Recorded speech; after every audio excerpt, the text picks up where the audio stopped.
Onto this story now. Police say the murder and mutilation of women and children in Mpumalanga is on the rise. They are now investigating whether a syndicate dealing in these crimes is at large.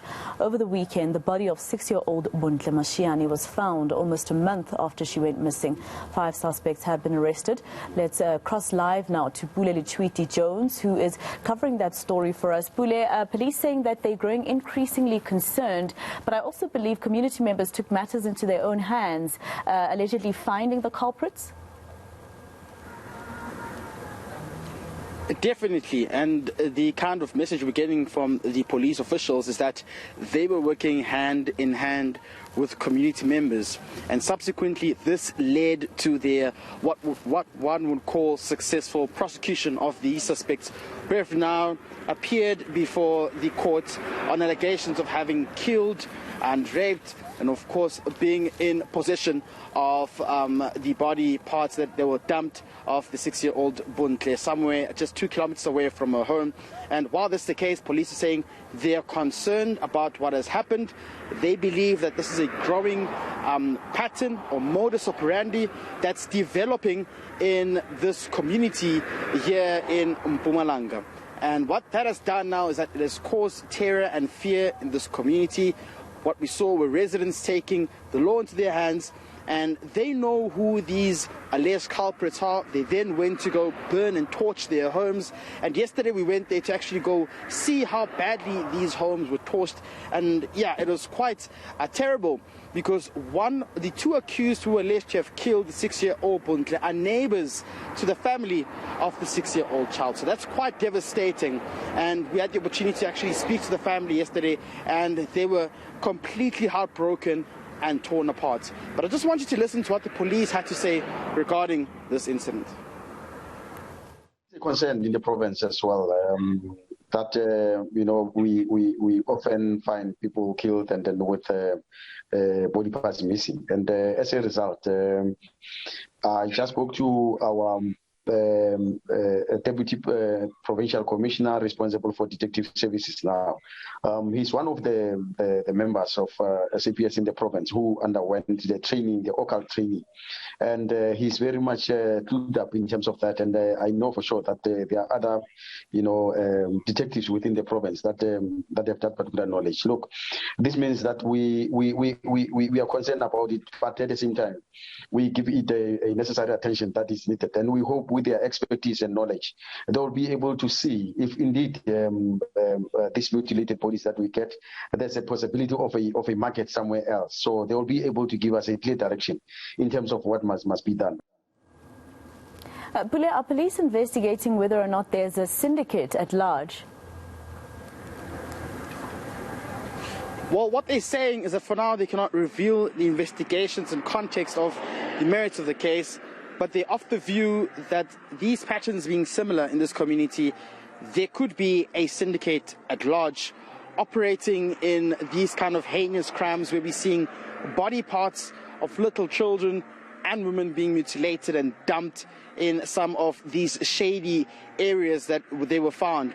And they believe that while that's the case, they also want to try and establish whether there's an underground market whereby there is a not a transformation, but a transportation of human body parts to countries outside of South Africa. Because there were allegations that one of the accused in the murder case of the 6-year-old Bontle is linked to other possibilities of criminal charges which stem to these same patterns of what has happened. But those allegations still need to be tested in court, and from there onwards, on the 24th of June, when they appear again, we'll find out what's happening. But for now, the police are saying they're broadening their scope of the investigation.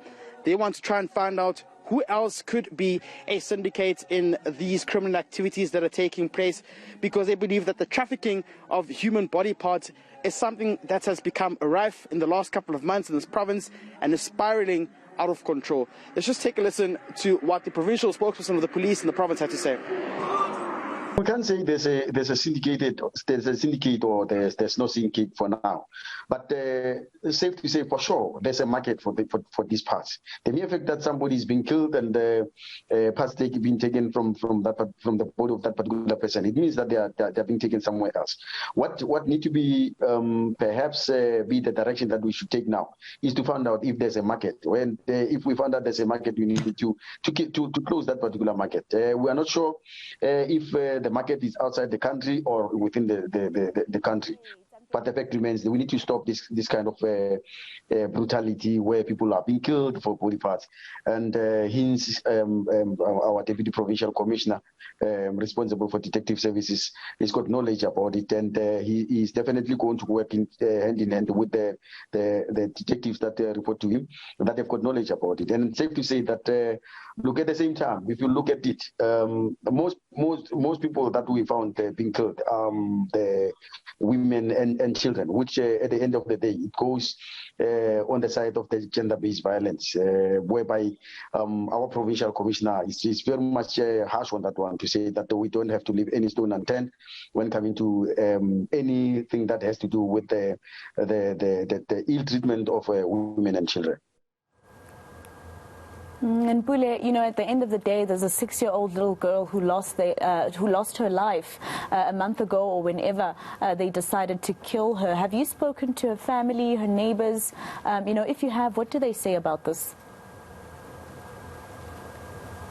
Yes, we spoke to the family, particularly the father, yesterday. We've been trying to track the mother for the past 48 hours since we've been here. We've been unsuccessful, but we hope that we may get contact in terms of speaking to her. But we do understand that the father is quite terrible about this, feels quite bad about this. As much as he's hailed police officials and community members for joining the party and helping them find these suspects, and of course try to bury their loved one peacefully, he feels as though it will take a long journey to overcome such a tragic incident.